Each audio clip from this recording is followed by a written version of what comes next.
আজকে আলোচনা করব হচ্ছে মেষ রাশির মে মাস কেমন যাবে। মানে মেষ রাশির জাতক জাতিকাদের মে মাসটা কেমন যাবে, বা তাদের কি রকম স্বাস্থ্য বা কেরিয়ার ভাগ্য বা সন্তান যোগ বা আছে কিনা, বা চাকরির যোগ আছে কিনা, বা তাদের বিজনেস কেমন চলবে এই সব নিয়ে, বা তাদের হেলথি কেমন থাকবে, বা যারা বিদ্যার্থী আছেন তাদের পড়াশোনা কেমন যাবে, ম্যারেড লাইফ কেমন থাকবে, বা লাভ লাইফই কেমন যাবে, এই সবগুলো নিয়ে হচ্ছে আজকে আলোচনা করব। ফার্স্ট হচ্ছে জেনে নেব, ফার্স্ট 11ই মে হচ্ছে বুধ হচ্ছে মেষ রাশিতে যাবে, 14ই মে হচ্ছে সূর্য বৃষ রাশিতে যাবে, আর 19শে মে হচ্ছে শুক্র বৃষ রাশিতে যাবে। এই হচ্ছে তিনটে গ্রহ হচ্ছে ট্রানজিট করবে, ঘর চেঞ্জ করবে। আর জেনে নেবো মেষ রাশির কোন ঘরে কি গ্রহ বসে আছে। ফার্স্টে হচ্ছে মেষ রাশির ফার্স্ট হাউসে বসে আছে সূর্য আর শুক্র, সেকেন্ড হাউসে থাকবে বৃহস্পতি, 6 হাউসে থাকবে কেতু, 11 হাউসে থাকবে শনিদেব, 12 হাউসে থাকবে মঙ্গল রাহু বুধ। এই হচ্ছে গ্রহগুলো বসে থাকবে আপনার মে মাসে। এবার জেনে নেব আপনার হেলথ কেমন থাকবে মেষ রাশির। রাশির স্বামী মঙ্গল হচ্ছে 12 হাউসে বসে থাকবে, তাই জন্য এই টাইমে কিন্তু মোটেই ভালো যাবে না আপনার হেলথ, কেননা ব্যয় স্থানে বসে আছে। 12 স্থান হচ্ছে ব্যয় স্থান, খরচার স্থান, তাই হচ্ছে মোটেই কিন্তু এই টাইমে আমরা হেলথ ভালো যাবে না। ইমিউনিটি সিস্টেম কিন্তু কমজোরি হয়ে যাবে, যে কোনো জিনিস এই টাইমে আপনাকে অ্যাটাক করতে পারে, যেটা হচ্ছে ওয়েদার চেঞ্জের সাথে যেসব রোগগুলো হয় সেগুলো হতে পারে, বা হিট অবজার্ভ করে হিট আপনি নিয়ে নিলেন, বা তার জন্য আমরা লু লেগে যেতে পারে, এরকম জিনিসটাও কিন্তু আপনার মধ্যে দেখা যেতে পারে।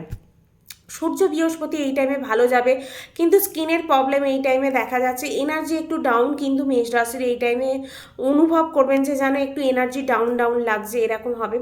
তারপর এবার জেনে নেব বিদ্যার্থীদের কেমন যাবে মে মাস। আমরা পঞ্চম হাউস থেকে হচ্ছে বিদ্যা দেখে থাকি, আমরা লেখাপড়াটা এখানে দেখে থাকি। আমরা পঞ্চম হাউসের লর্ড হচ্ছে সূর্য, ফার্স্ট হাউসেই বসে আছে 14ই মে অবধি উচ্চ হয়ে বসে আছে, তারপর 14ই মে পর বৃষ রাশিতে যাবে।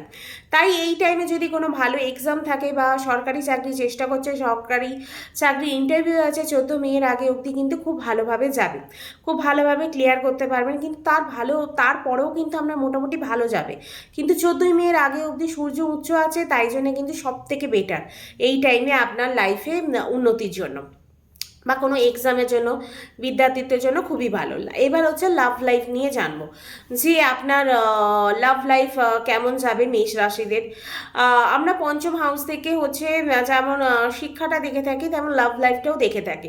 এই টাইমে 14ই মে অবধি হচ্ছে সূর্য উচ্চ থাকবে, তাই আপনার মানে 5 হাউসের লর্ড সূর্য ফার্স্ট হাউসে উচ্চ হয়ে বসে আছে, শনি দিচ্ছে পঞ্চম হাউসে, মঙ্গলের সাথে রাহু বুধ আর বসে আছে। রাশির স্বামী রাহুর সাথে বসে অঙ্গারক দোষ তৈরি করছে, তাই এই জাতক এই টাইমে একটু ভৌমিক মানে একটুখানি ভুল বোঝাবুঝি এই টাইমে হতে পারে। লাইফ পার্টনার, আপনার যে যে লাভার আছে, সে হচ্ছে একটু কনফিউশন হয়ে যেতে পারে, রাগ ঝগড়া এই টাইমে দেখা যাবে। সূর্য ফার্স্ট হাউসে বসে আছে, তাই ফায়ার প্ল্যানেট, আপনি এই টাইমে একটুখানি আপনিও ফায়ার রাশি, তাই তাড়াতাড়ি কোনো বিষয়কে নিয়ে কিন্তু রিয়্যাক্ট করতে যাবেন না, রিয়্যাক্ট করলেই কিন্তু আউট অফ কন্ট্রোল হয়ে যাবে, তখনই কিন্তু প্রবলেম কিন্তু আপনাদের মধ্যে শুরু হয়ে যাবে। তাই ভালোভাবে একটু চিন্তা ভাবনা করেই কোনো ম্যাটারে হচ্ছে আলোচনা করা উচিত, বা একটুখানি নিজে বুঝে শুনেই মুখটা খোলা উচিত, নালে কিন্তু প্রবলেম হতে পারে। মোটামুটি এমন কিছু বড় প্রবলেম হবে না, কিন্তু একটু ছোটোখাটো প্রবলেম কিন্তু আপনার লাভ লাইফে হতে পারে এই টাইমে। তারপর এবার জেনে নেবো যে মেষ রাশির হচ্ছে ম্যারেড লাইফ কেমন যাবে।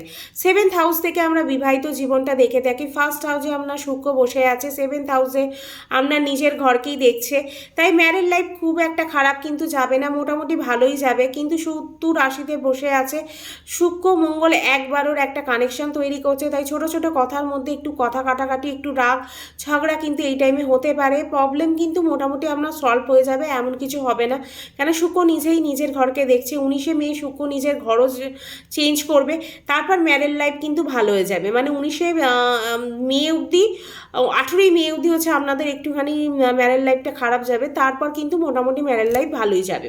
তার আগে একটু ঝগড়া ঝাঁটি হতে পারে।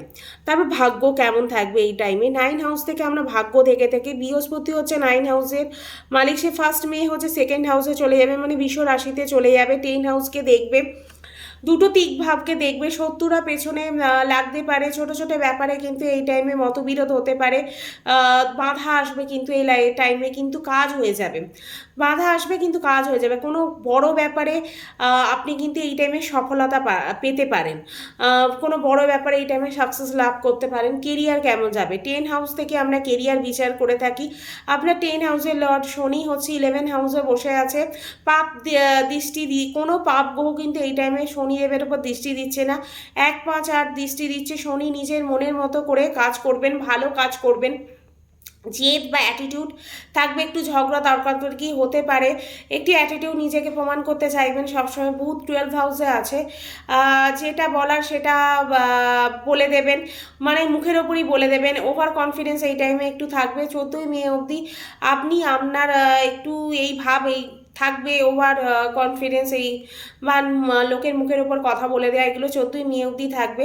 তারপর মোটামুটি ওভারঅল ভালোই যাবে, চিন্তা থাকবে না মোটামুটি কিছু, মোটামুটি ভালোই যাবে। কেরিয়ার খুব একটা খারাপ নেই, ব্যবসা কিন্তু ভালো যাবে এই টাইমে। বুধ 12 হাউসে বসে আছে, ব্যয়ভাবে বসে আছে, আইডিয়া কিন্তু এই টাইমে আসবে, ট্রাভেল হতে পারে। ফার্স্ট হাউসে কাজ বাজে, ভালো গ্রহ, ব্যবসা ফার্স্ট হাউসের আশেপাশে কিন্তু আপনার সব ভালো খারাপ দুটো গ্রহই মোটামুটি আছে, তাই ব্যবসা কিন্তু এই টাইমে ভালোই চলবে, ব্যবসা নিয়ে কোনো টেনশন নেই। টেলি ইনকাম মোটামুটি ভালোই হতে থাকবে ইনকাম, কেননা আপনার ভাগ্য এই টাইমে খুব ভালো আছে, ভাগ্য ভালো সাথ দিচ্ছে, তাই জন্য বিজনেসও কিন্তু এই টাইমে ভালোই যাবে। তাহলে উপায় কি করব, যে ছোটো ছোটো প্রবলেমগুলো আসছে সেগুলো যাতে প্রবলেমগুলো সলভ হয়ে যায়। প্রথমেই হচ্ছে বুধের উপায় করতে পারি, গুরুর বীজ মন্ত্র আর বুধের বীজ মন্ত্র পাঠ করতে পারি, হনুমান চালিসা পাঠ করতে পারি। এই উপায়গুলো করলে যে ছোটো ছোটো প্রবলেমগুলো আসে সেগুলো সলভ হয়ে যাবে। ভিডিও আজকে এখানেই শেষ করব। ভিডিও ভালো লাগলে অবশ্যই কিন্তু লাইক, শেয়ার অ্যান্ড সাবস্ক্রাইব করতে হবে।